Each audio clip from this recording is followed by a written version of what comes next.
दो ढोल। एक थी जादूगरनी, चुस्त चालाक। उसके पास जादू की एक पिटारी थी। सभी में एक से एक बढ़कर जादू भरा था। उसी पिटारी में जादू की जूतियां भी थीं, जिन्हें पहनकर वह जहां चाहे चली जाती थी। एक दिन जादूगरनी घूम फिर कर लौटी। काफी थक गई थी। आंखों में नींद भर आई थी। नींद में जूतियों को ऐसे उछाला कि वे पास पड़े कूड़े के ढोल में जा पड़ी। जादूगरनी चादर तानकर सो गई। जूतियां जादू की थीं, कुछ ना कुछ कमाल तो होना ही था। कूड़े के ढोल की पेंदी टूटी थी। जूतियां उसी में से निकल ढोल के नीचे पहुंच गईं। ऐसे चिपक गईं जैसे ढोल के पैर लगे हों। फिर क्या था, जूतियों के चिपकते ही ढोल चलने लगा। जादू का करिश्मा। उस ढोल में सोचने समझने की शक्ति भी आ गई। इस कमरे से उस कमरे में कुछ देर तक इसी तरह चक्कर काटता रहा। एकाएक ढोल को एक बात सूझी। सोचने लगा, एक जगह खड़े खड़े बरसों बीत गए, पैर लगे ही हैं तो क्यों ना इसका फायदा उठाऊं। चलकर बाजार की सैर करूं। अभी तो जादूगरनी सो रही है। जादूगरनी दरवाजा बंद करना भूल गई थी। ढोल दरवाजे से निकल गली में आ गया। कुत्ते भौंकने लगे, मगर ढोल ने परवाह न की। वह बढ़ता ही गया। चलते चलते गली के नुक्कड़ पर जा पहुंचा। दो बच्चे स्कूल जा रहे थे। उनमें से एक बहुत शरारती था। ढोल को चलते देख दोनों ताली बजाकर हंसने लगे। शरारती बच्चा बोला, देख मोनू, ये चाबी वाला ढोल है। किसी ने चाबी भरकर इसे छोड़ दिया है। मैं अभी इसे पकड़ता हूँ। कहते कहते बच्चा बस्ता नीचे रख पीछे भागा। ढोल सावधान हो गया। बच्चे को अपने पीछे आते देख उसने लंबी छलांग लगाई। अंदर का कुछ कूड़ा बच्चे के ऊपर आ गिरा। वह जब तक कूड़ा झाड़ता, ढोल उसकी आंखों से ओझल हो गया। भाग दौड़ में ढोल एक रिक्शे से जा टकराया। रिक्शे वाले ने बचाव के लिए जोर से ब्रेक मारी तो रिक्शा उलट गया। उसमें बैठा एक मोटा आदमी धम्म से सड़क पर आ गिरा। वो चीखने चिल्लाने लगा। रिक्शा वाला गुस्से में था। ढोल के पीछे भागा, मगर ढोल हाथ नहीं आया। ढोल को उछलते दौड़ते देख सभी लोग हैरान थे। कोई उसे भूत समझ रहा था तो कोई कह रहा था, यही वह उड़न तश्तरी है जो सितारों के लोक से आती है। शायद वहां के लोग इसमें छिपे हुए हमारे शहर की सैर कर रहे हैं। अनोखा दृश्य था। ढोल आंखों के आगे से गुजर रहा था, मगर उसे पकड़ने की हिम्मत कौन करता। तभी किसी ने पुलिस को फोन किया। एक ने फायर ब्रिगेड को भी सूचना दे दी। कुछ ही देर में टन टन करती फायर ब्रिगेड की गाड़ी चौराहे पर आ खड़ी हुई।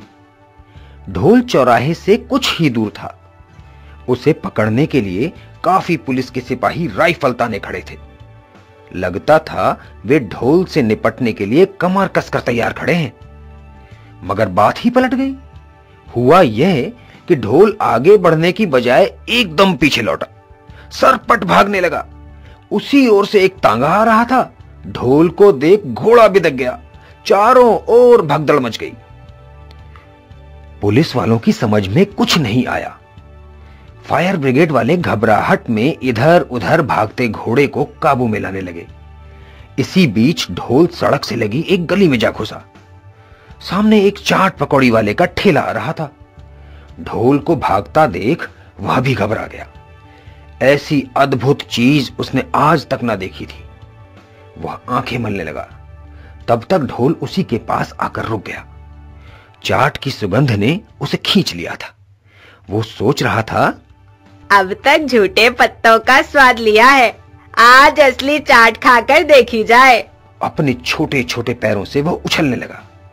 ढोल की हरकत देख चाट वाले की चीख निकल गई। वह भूत भूत चिल्लाता हुआ भागा। दूसरे लोग भी भागने लगे। इधर जादूगरनी की आंख खुली। उसने चारपाई के नीचे जूतियों को टटोला, पर जूतियां वहां नहीं थीं। वह इधर उधर ढूंढने लगी। तभी उसे कूड़े के ढोल का ध्यान आया। सामने नजर पड़ी तो देखा कि कूड़े का ढोल गायब था। जादूगरनी सोच में पड़ गई। उसने ध्यान से दरवाजे की ओर देखा। जमीन पर जूतियों के निशान थे। पल भर में वो सारी बात समझ गई कि जादुई जूतियों ने ही कुछ ना कुछ गुल खिलाया है। उसने जादू की झोली उठाई, उसमें एक जादुई शीशा रखा, होठों में कुछ बुदबुदाई, शीशे पर 3 फूंक मारी। शीशा जैसे टेलीविजन का स्क्रीन बन गया। ढोल जहां जहां से गुजर रहा था और जो जो कर रहा था, सारा कुछ शीशे में दिखाई देने लगा। ढोल की शैतानी देखकर जादूगरनी को हंसी आ गई। तभी उसे शीशे में पुलिस की गाड़ी दिखाई दी। वो घबराई, सोचने लगी, कहीं ढोल के साथ जादुई जूतियां भी पुलिस के कब्जे में ना चली जाए। जादूगरनी ढोल को पकड़ने भागी। ढोल के पास पहुंच गई। वहां भीड़ इकट्ठी थी। जादूगरनी ने मंत्र पढ़कर हवा में हाथ हिलाया। तभी जूतियों ने चलना बंद कर दिया। अब ढोल को पकड़ना आसान था। जादूगरनी ढोल पकड़ने में सफल हो गई। सभी लोग चिल्लाए, ढोल पकड़ा गया, ढोल पकड़ा गया। जादूगरनी किसी तरह खींचकर ढोल को घर लाई। जादुई जूतियों को उठाकर झोले में रखा, फिर ढोल को कोने पर रख दिया। दूसरे ही दिन जादूगरनी ने एक बढ़ई बुलाया। ढोल के छोटे छोटे पैर बनवाए। इसके बाद अपने हाथ से उस पर रंग रोगन किया।